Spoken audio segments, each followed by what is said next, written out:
Hello everyone, this is Vinu Dhankhar and welcome back to my YouTube channel #commerce vibes. तो class 11th accountancy chapter कर रहे हैं 10 और आज जो अपना चैप्टर है वो है goods and services tax GST, accounting for GST, goods and services tax. अब गुड्स एंड सर्विसेज टैक्स है क्या और अकाउंटिंग में हम इसको क्यों पढ़ रहे हैं। यहाँ पर हम टैक्सेशन की बात तो कर नहीं रहे हैं, अब बिल्कुल कंप्लीट टैक्सेशन नहीं पढ़ रहे, तो यहाँ पर एक नॉर्मल इंट्रोडक्शन ही पढ़ेंगे GST का, जितना हमारे चैप्टर 10 से रिलेट करता है। GST है क्या? GST है बेटा गुड्स एंड सर्विसेज टैक्स। जो गुड्स हम परचेज या सेल करते हैं या जो भी सर्विसेज हम रेंडर करते हैं उन पे जो GST चार्ज किया जाता है या फिर उनसे जो GST रिसीव किया जाता है, मतलब एक एक्सपेंस की तरह ट्रीट करता है कई बार तो ये, और कई बार ये एक एसेट की तरह ट्रीट करता है, वो हम अब इसमें अच्छे से पढ़ेंगे। उससे पहले एक रिक्वेस्ट है, अगर आप मेरे चैनल पे नए हैं तो प्लीज़ मेरे चैनल को सब्सक्राइब करें, बेल आइकन को भी प्रेस करें ताकि जितनी वीडियो डालो उसकी नोटिफिकेशन आपको मिल जाए। अब देखिए एक बार GST है क्या, मीनिंग ऑफ GST। पहली बात तो देखिए GST है क्या। ये एक ऐसा टैक्स है जो चार्ज किया जाता है, जो लगाया जाता है किस पे, एक फिक्स रेट होता है किस पे, supply of goods and services. जो गुड्स और सर्विसेज की जो सप्लाई है, जैसे अभी मैंने बताया गुड्स को परचेज करते हैं, सेल्स करते हैं या सर्विसेज हम रेंडर करते हैं, ठीक है। हमने पढ़ा था ना ट्रेड और ट्रेड ऑक्सिलरीज, तो वहाँ पर उन दोनों कॉन्सेप्ट में ही हम क्या करते हैं, GST चार्ज करते हैं और GST वहाँ पर हम रिसीव भी करते हैं, ठीक है। अब ये किन को छोड़कर किस पे चार्ज नहीं किया जाता, पेट्रोलियम और अल्कोहल पे ये चार्ज नहीं किया जाता है, ठीक है। सप्लाई ऑफ गुड्स का मतलब यहाँ पर कह रहा है जो भी सर्विसेज हम दे रहे हैं, जो भी हम गुड्स और सेल है हमारी, या फिर जो भी सर्विसेज है किनकी रेंडर्ड करते हैं जो भी सर्विसेज हम, ठीक है।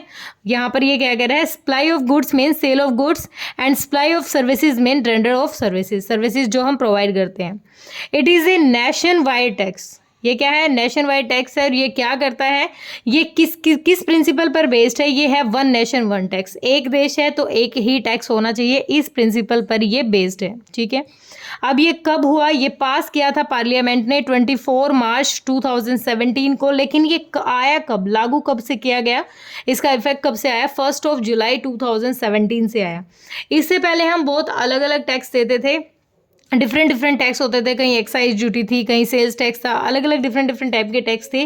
उन सब को हटा के यहाँ पर क्या हुआ, उन टैक्स को डिवाइड कर दिया, एक ही टैक्स लगा दिया GST, और इसी के 3 टाइप दे दिया हमें। एक कौन सा टेस्ट हो जाएगा, कौन सा हो गया, SGST, CGST, और एक हमारा होता है IGST, ठीक है। या फिर एक UT भी है, यूनियन टेरिटरीज में जब हम अपने गुड्स और सर्विसेज प्रोवाइड करते हैं तो वहाँ पर। अब CGST और SGST क्या होता है, स्टेट गवर्नमेंट को जब हम क्या करते हैं, GST क्या करते हैं, जब स्टेट गवर्नमेंट GST कलेक्ट करती है और सेंट्रल गवर्नमेंट GST कलेक्ट करती है, तो वो क्या हो गया हमारा SGST, CGST। IGST होता है हमारा, देखो 2 तरीके से होता है, या तो हमारा इंट्रा स्टेट होगा। इंट्रा स्टेट मतलब जब हम अपनी ही स्टेट की बाउंड्रीज के अंदर हम क्या कर रहे हो, गुड्स बेच रहे हो अपने या सप्लाई कर रहे हो उनको, या फिर हम इंटरस्टेट मतलब आउटसाइड ऑफ आवर स्टेट, हम अपने एक जैसे यूपी से पंजाब, पंजाब से हरियाणा, इस तरीके से हम जब अपने गुड्स और सर्विसेज जो प्रोवाइड करते हैं उन पे जो लगता है वो होता है IGST। और जब इंट्रा स्टेट होता है with in boundaries, with in state, ठीक है। विद इन स्टेट्स जो होता है वो क्या होगा हमारा इंट्रा स्टेट, और उसमें 2 टैक्स हमें देने पड़ते हैं, एक तो स्टेट गवर्नमेंट कलेक्ट करती है और एक सेंट्रल गवर्नमेंट कलेक्ट करती है, ठीक है। और दोनों का रेट हमेशा ही क्या होगा, सेम होगा, अलग अलग नहीं हो सकता। अगर 18% GST लग रहा है तो 9% स्टेट गवर्नमेंट करती है और 9% ही CGST सेंट्रल गवर्नमेंट कलेक्ट करती है। उसके बाद है IGST, इंटरस्टेट, जब outside boundaries of our state, ठीक है। UT होगा, किसी यूनियन टेरिटरीज में हम अपने गुड्स और सर्विसेज दे रहे हैं तो वहाँ पर जो टैक्स होगा वो UT GST होगा, ठीक है। अब ये किस नाम से क्या चेंज हुआ है, अब जो GST हुआ है रिप्लेस्ड हुआ है किस किस से, जो अलग अलग तरीके की हमारी ड्यूटी थी। अब मैंने ये समझा दिया कि SGST CGST क्या मतलब है। SGST CGST कहीं आता है तो इसका मतलब हम क्या कर रहे हैं, इंट्रा स्टेट कर रहे हैं, विद इन बाउंड्रीज हम क्या कर रहे हैं, गुड्स एंड सर्विसेज प्रोवाइड कर रहे हैं। तो CGST किसकी जगह मर्ज हुआ है, पहले जो एक्साइज ड्यूटी देते थे, सर्विसेज टैक्स देते थे, सेंट्रल टैक्स देते, उनकी जगह मर्ज क्या हो गया है, उनकी जगह बन गया है हमारा सेंट्रल, CGST हमारे सेंट्रल लेवल का टैक्स बन गया है, ठीक है। उसके बाद है हमारा स्टेट में ये डिफरेंट डिफरेंट टाइप के जो हमारे टैक्सेस थे उनको मर्ज कर लिया है। हमारे ऑक्ट्राई या एंट्री टैक्स था, परचेज टैक्स था, एंटरटेनमेंट टैक्स था, वैट था, लग्जरी टैक्स था या फिर टैक्स ऑन लॉटरीज था। ये अलग अलग जो टैक्स थे इनको हमने क्या कर दिया, मर्ज कर दिया है और एक ही नाम दे दिया है। ठीक है, अब इसका स्ट्रक्चर क्या है, इसके वैसे नॉर्मली 4 ही चीज़ें याद करने की ज़रूरत है हमें, जीरो को तो हमें इतनी ज़रूरत नहीं क्योंकि जो नेसेसरी फूड है, लेकिन अब चेंज आ गया है। अब अगर मैं पढ़ा रही हूँ तो अब थोड़ा सा चेंज आ गया है, ये रेट आपको नेट से उठाने पड़ेंगे।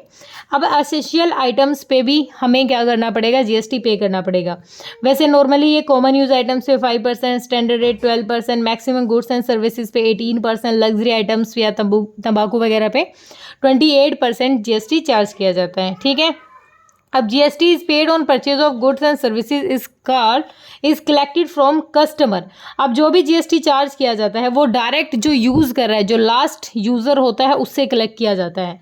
किससे कलेक्ट किया जाता है, लास्ट यूज़र से कलेक्ट किया जाता है। तो ये क्या है, ये एक एसेट की तरह ट्रीट करेगा। किसके लिए, जब स्टार्टिंग में कोई भी मैन्युफैक्चरर है उसके लिए एसेट है, क्योंकि वो क्या कर रहा है, बाद में कस्टमर उसको पे करेगा। तो ये वैसे 2 तरीके के टैक्स होते हैं, डायरेक्ट और इनडायरेक्ट टैक्स। पहले मैं ये बता देती हूँ, डायरेक्ट और इनडायरेक्ट टैक्स होता है। 2 तरीके के टैक्स हैं, एक तो होता है डायरेक्ट टैक्स जो डायरेक्टली हमसे लिया जाता हो, और एक होता है इनडायरेक्ट टैक्स। और जीएसटी क्या है, इनडायरेक्ट टैक्स है क्योंकि ये डायरेक्टली हमसे कलेक्ट नहीं किया जाता है। जस्ट ए मिनट बेटा।